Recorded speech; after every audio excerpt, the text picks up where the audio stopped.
बिहार का donor UP की मरीज, दिल्ली से आती थी टीम, आधी रात को होता था खेल। 6 लाख में खरीदा, 80 लाख में बिक्री, 8वीं पास एम्बुलेंस ड्राइवर निकला सबका सरगना। कानपुर में खुला व्हाइट नेटवर्क का ऐसा खेल, नेपाल अफ्रीका तक फैला है जाल। यह है 8वीं पास शुभम अग्रवाल, जो काम तो एम्बुलेंस चलाने का करता है, लेकिन ठाट बाट राजाओं की तरह रखता है। ड्राइविंग की आड़ में इसने कानपुर में इतना बड़ा खेल रचा कि पुलिस के भी होश उड़ गए। बिहार के रहने वाले एक MBA स्टूडेंट आयुष को यह कहता है, तुम्हारा बस एक फैसला तुम्हारे परिवार का दुख दर्द दूर कर देगा। फिल्म कुली की शूटिंग के दौरान अमिताभ बच्चन के एक किडनी में इन्फेक्शन हो गया था, पर आज वो ठीक हैं। प्रेमानंद महाराज की भी दोनों किडनियां खराब हैं। तुम अभी पूरी तरह से जवान हो, एक किडनी देने से कुछ नहीं होगा, मुंह मांगी रकम मिलेगी। आयुष मान जाता है। वो मां को ये कहकर कानपुर पहुंचता है कि परीक्षा देकर 3 दिन में लौट आऊंगा, पर वहां आहूजा अस्पताल में जाते ही उसे कहा जाता है 5 लाख रुपए मिलेंगे। जब ये विरोध करता है तो डील 9.5 लाख में होती है, लेकिन रकम पूरी नहीं मिलती तो शिवम और आयुष के बीच में विवाद इतना बढ़ जाता है कि बात पुलिस तक पहुंचती है और 30 मार्च की रात में यूपी पुलिस हॉस्पिटल पर छापा मार देती है। एक साथ made life hospital, Ahuja hospital और प्रिया हॉस्पिटल में पुलिस का छापा पड़ता है। मेड लाइफ अस्पताल में किडनी डोनर आयुष भर्ती मिलता है, लेकिन ट्रांसप्लांट से जुड़े कागजात अस्पताल नहीं दिखा पाता।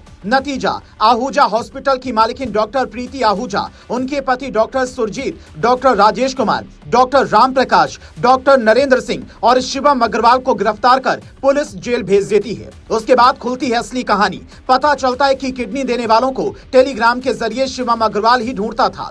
8वीं पास शिवम अग्रवाल, जो खुद को डॉक्टर बताता था, वो इस पूरे रैकेट का सरगना है। 4 से 6 लाख तक डोनर को मिलते थे और 80 लाख से 1 करोड़ रुपए में ये मरीज को लगाया जाता था। बाकी की रकम आपस में डॉक्टर और स्टाफ बांट लेते थे। ऑपरेशन वाली रात अस्पताल का माहौल पूरी तरह से फिल्मी हो जाता है। दिल्ली से डॉक्टर की टीम पहुंचती थी। अस्पताल के पूरे स्टाफ की तब तक छुट्टी कर दी जाती थी और अस्पताल का CCTV कैमरा भी बंद कर दिया जाता था ताकि कोई सबूत न छूटे।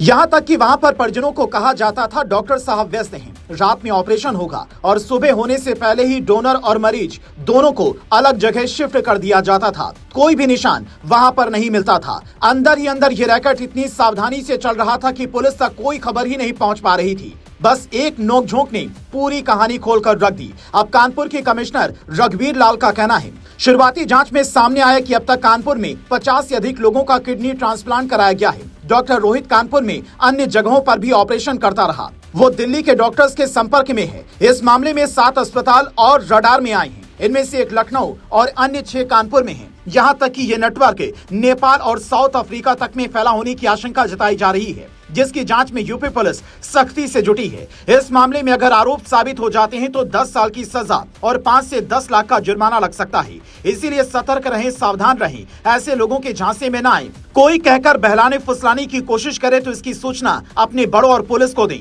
और ये जानकारी ज्यादा से ज्यादा लोगों तक पहुँचाएं, ताकि कोई ऐसे लोगों के झांसे में न आए।